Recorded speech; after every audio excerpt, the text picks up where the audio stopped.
Another camp for you. It's Yes. quite a bit of them. What makes you keep ticking Yeah. passion for this job? That's what my wife asks all the time. No, it's a lot of fun personally, and I get a lot of enjoyment and satisfaction helping young kids and players, achieve a level that they want to get to, and helping them ultimately get to where they want to go, and that's becoming a starter, a player in our league, and then just helping them develop their skills and toolbox to make them the best player they can be. I just enjoy it. You've been a line coach, you've been a coordinator, you've been Yeah. a head coach. Do you find comfort now back in just being a position coach? I know you're a Yeah. little bit more than that here, but Yeah, I really do. I'm comfortable at my position. Years ago when I was, motivated to be a head coach and was a head coach, there's so many different aspects to your day. You have to deal with the players, you're dealing with the media, you're dealing with your coordinators on both sides of the ball, as well as your special teams coordinator. So there's a lot going on, as well as all the personnel things that occur from, the front office. So, just to be in this world a little bit more isolated, secluded, where I can just focus on coaching the line, it's really good. It's comfortable for where I'm at in this stage of my career. How is Jed Wills doing? I know Yeah. you're working really hard with him. He's working hard, and Yeah. Joe's working a little bit with him. How's he coming along? He's coming along. We're trying some different things, with him in terms of pass protection. We're trying to get him to feel comfortable, not only with his set, but with the different types of hand usage that we're trying to employ. And Joe Thomas has been incredibly helpful, and it's great to have him back with us. As we all know, the last 2 years with the COVID protocols has been challenging, where we would have loved to have had him in, and we've said that before. But this is just such a great idealistic situation for him to be here, and he's doing media in the preseason. So it's a perfect opportunity to take advantage of him being here, not only out here on the field, but in the classroom as well. It's just great for the players to be around a great player. Conklin said you have a way of getting angry or getting them angry at you or something to coalesce your room. Is there a method behind that madness, or do you I don't truly get angry? no, I don't get angry at all. You can see I'm very calm, I'm very collected. No, I think every coach has their own way of motivating their players, and whether you're jabbing at them or whether you're yelling and screaming. I can't scream anymore because I'm too old. So I just kind of go at it a little bit more cerebral, and try to challenge them mentally, so they feel like they've got to live up to the challenge and obviously answer to what they've done, good and bad. How has coaching offensive line developed as a science, if that's the right word, over the years? Yeah, good question. I think it's advancing. I think that safety is making line techniques, more martial artists or more martial arts. With Scott Peters here, he's brought that element to us. So, the reduction of head contacts, or what they would say head impacts during the game, has decreased just because of the nature of the way players are using their hands. They're stronger, their upper bodies are built better, they're a little bit more hand skilled, as they come into the program. So, I think that it has advanced. It is changed. I know that we've advanced our techniques. We're trying to build a leverage system, that's more advanced than more teams. We're not saying we're better, but we're just a little bit different in that realm. Nick Harris has obviously gotten a lot of practice reps, even though the game reps is a smaller sample size. I guess just how have you seen him develop over these last couple of years since you've had a front row seat to it? It's fun to see his progress and to watch his development. When he came in, and all the college players have a limited base.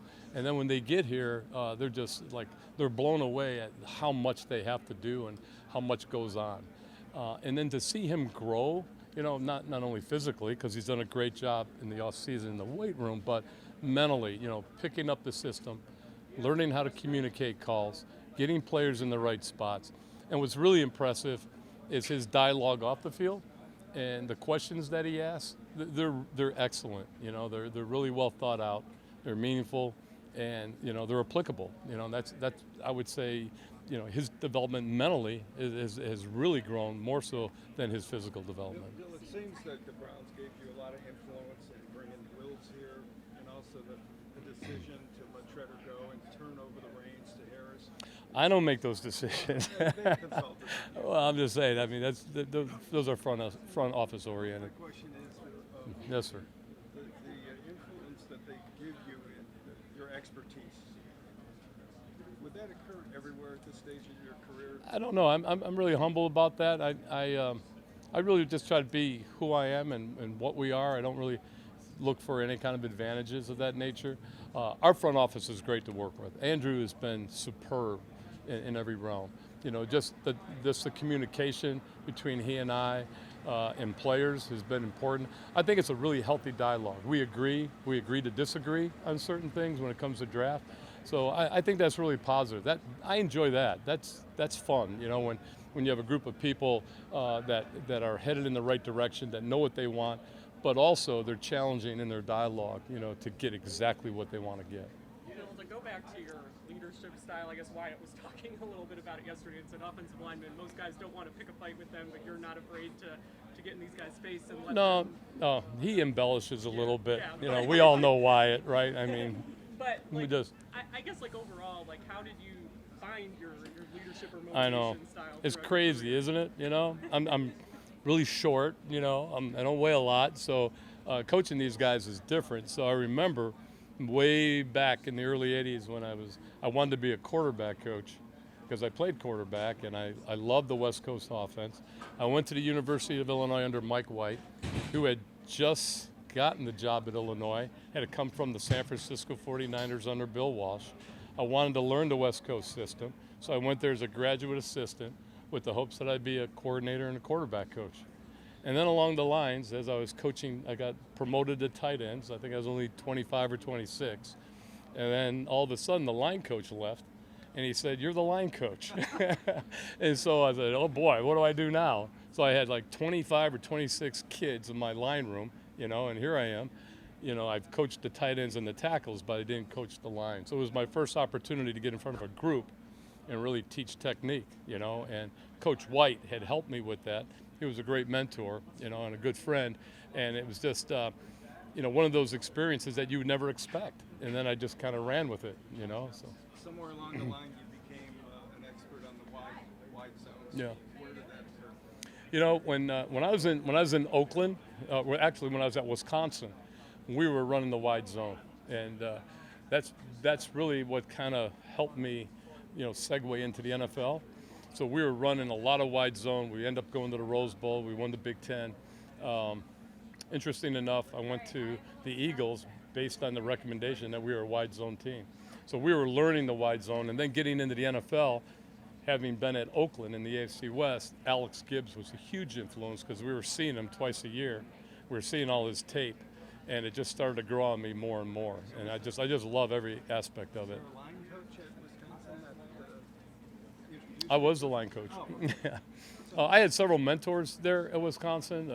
Joe Moore from Notre Dame was a really heavy influence on me as a young coach.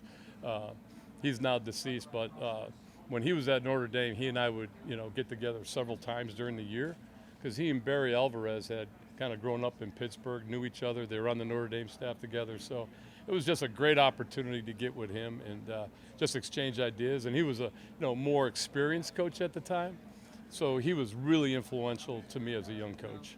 The Raiders haven't won their division since the year you were coach. I can't help that. I mean, do you Yeah. look back at that, and what does that mean?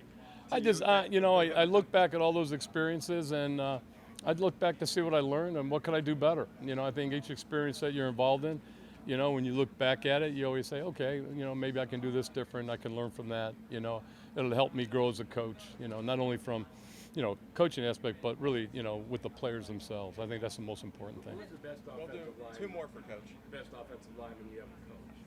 God, there's so many of them. It'd be unfair to just single out one, but there's been so many. I've had the good fortune to be with a lot of great players, and they're all different and they're great in their own ways. There's just so many of them. You know, no, I don't. I can't single out one. I'll hear from them all. I don't want to hear that. There's so many of them.